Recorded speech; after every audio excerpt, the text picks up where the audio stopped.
சொன்னாள். நான் தண்ணீர் பந்தலில் நின்றிருந்தேன், அவள் தாகம் என்று சொன்னாள்.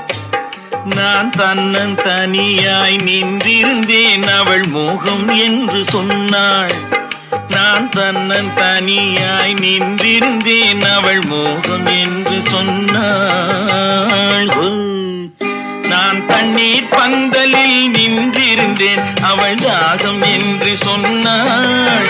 நான் தன்னன் தனியாய் நின்றிருந்தேன், அவள் மோகம் என்று சொன்னாள்.